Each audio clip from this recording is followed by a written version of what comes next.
Yo, what's going on everyone, man? Finally, Snapchat has answered the call that we've all been dreading for. They finally somewhat updated the new Android app for Snapchat, okay? So if you guys aren't familiar, if you've been living under a rock, Snapchat has pretty much been negligent to the Android software. They really haven't been updating it too much, which honestly is kind of dumb. They should have been doing it from the beginning with, but they kind of left it aside. And at one point, the CEO even stated that they weren't really making Snapchat for Android. It was mostly for iOS devices. Now, that's kind of funny because that's kind of ignorant, because I think the CEO thought they were always going to be on top, and I think he got kind of a little egotistic at the time, which is really stupid for business. He really ended up hurting himself in the long run more than even helping him. But if you remember that one update that happened that I kind of talked about, and I told people not to update to it, that really made a lot of people stop using Snapchat. And at that point, they saw a ton of people decrease their usage. They weren't even using it. So many people were unsigning it. And I think they were deleting their accounts or whatever the case was. So the active users started going down much more. And then what ended up happening was, in the short, I think it was 2 years or 2 quarters or something like that, it kept going down.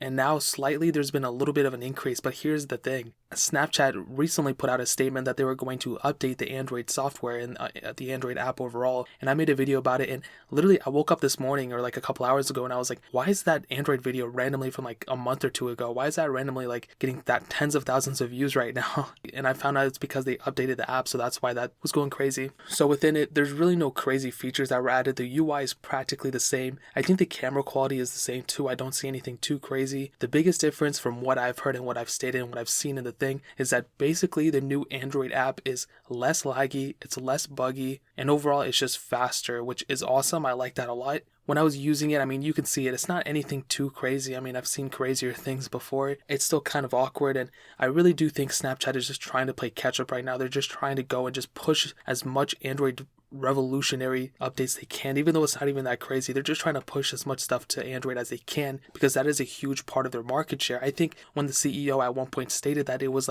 secondary, they weren't really focusing on it. I think Android was pretty much a small sector of the whole Snapchat pie, but now more users are probably using Snapchat on Android than on iOS. And even in third world countries, there's probably a huge Snapchat population there now, or it was growing. So it really made no sense for them not to optimize it for Android. And now it seems like they're going to start pushing the same type of updates on iOS as on Android. So it's going to be the same type of fluidity and everything. You're going to see them on both devices. So that is awesome. I do think they're way past their time. They should have done this beginning with. We'll just kind of see what happens though. In my opinion, I do think it's probably going to help them in the long run. But at the same time, I think there's still a lot of problems they have to fix. Snapchat before, they really messed up when they redesigned their UI, and they messed up again. They really haven't really recovered, in my opinion, in terms of the public eye. I think people only use it to DM each other and stuff. But other than that, they don't even look on stories anymore. On my personal Snapchat, before I was getting thousands and thousands of views per story, but now I get a couple hundred, because the people who don't add me and I don't add back as friends, they don't see my story, and I'm only talking about my public account. That's super annoying. And on Instagram, everybody can see my story, which is awesome. So Snapchat still has a long ways to go. Hopefully they can make it better for influencers such as me. And dude, I've been making so many Snapchat videos recently, and I really do think, and I saw these comments, people think I'm sponsored by Snapchat. I'm telling you, I'm not sponsored by Snapchat.